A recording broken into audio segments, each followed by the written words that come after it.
So you had your list together, you applied, um, and then you have to wait, right? It's probably For summertime now. forever. Yeah, you're waiting summertime, waiting to get an email or get a phone call or a text or what have you, and then you get some invitations. So tell us a little bit about the interviews.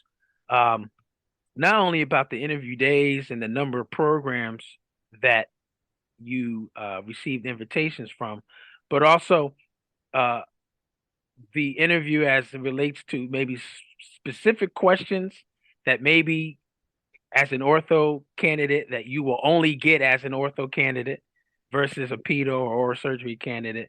And tell us a little bit about, how what that day was like, that interview day was like. For sure. And so, in terms of interview invitations, just I applied to 13 programs or 33 programs. And so I was like, I just hope to get two or three.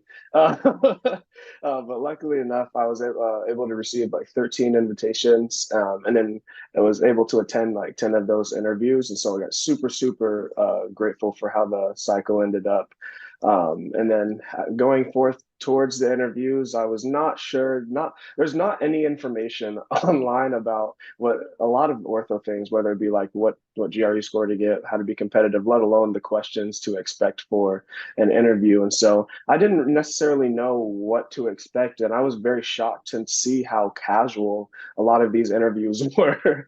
It seemed like I answered the question like, "Why ortho? Why this school? Tell me about yourself." I don't know how many times I had to answer that question, even within one day. It seems like multiple interviewers within a Yep. day, and all of them would ask very similar questions. Yep. And so that there wasn't very many intense situations where I felt like I was being grilled. A lot of them really just wanted to figure out who you were, if you were someone who they would want to just be with on a casual basis, and if you would fit in with their cohort. So it was very, very casual for the most part. There were some interesting, like just random questions. It'd be like they'd give you a quote and they'd be like, "What do you think about this quote?"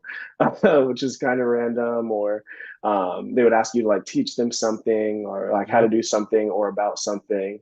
Um, there was one question that was really interesting. It was about like it was a scenario talking about insurance and different practitioners like have different philosophies on that, and gave a scenario of like, what do you feel about that? But for the most part, it was very casual, just asking you why ortho, what about yourself? What do you do to take care of yourself? What are your interests outside of orthodontics? Hmm. Um, and then also a lot of questions were specifically related to things on your CV. So nothing too crazy, which I was both shocked and glad to be along the road. It wasn't as intense as a interview process as like say dental school was. Yeah. Well, sound like for this cycle, at least the places that you interviewed at, you were lucky because I have heard stories in the past as in just last cycle, the cycle before this one, where there were some questions about, you know, stuff that's in the profit book that we all have and have been exposed to, just very minimally, but still exposed to. That may be a question that people ask as far as angle classification and you know, what year and what are some of the different backgrounds related to angles classification, Div 1, Div 2, all that kind of stuff.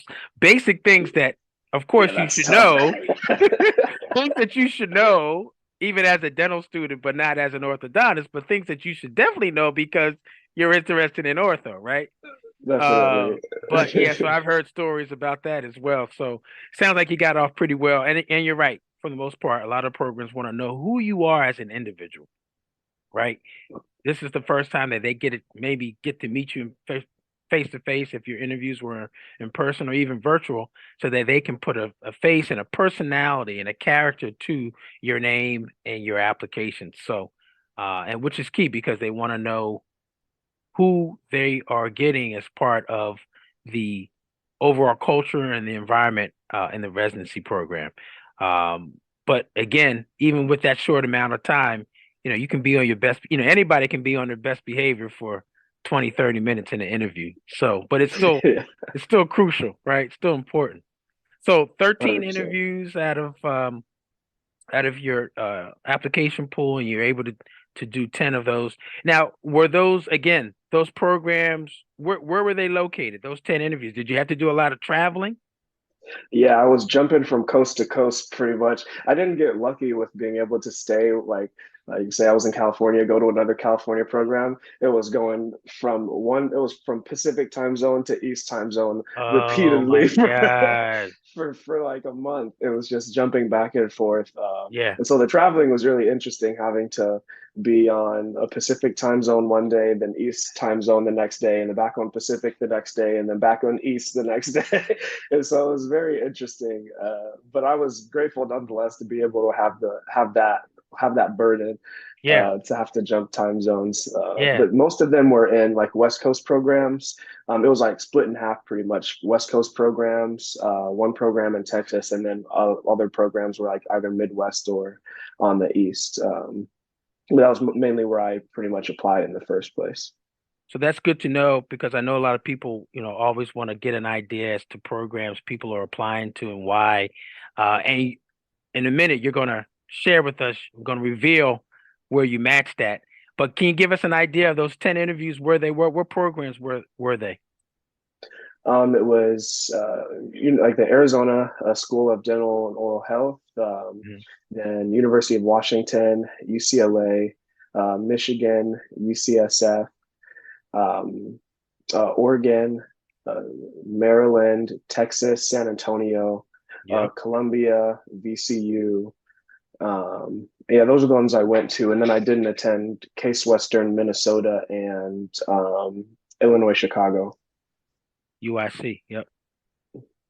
Gotcha. Gotcha. So yeah, you're right.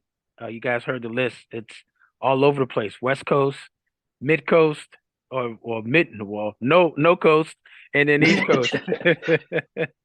So amazing, man. And that's, again, congratulations on getting those invitations. Next assignment is go to the next video. Go to the next video right now. Go, go, go. Love, peace, and smiles. Go to the next video. Go to the next video.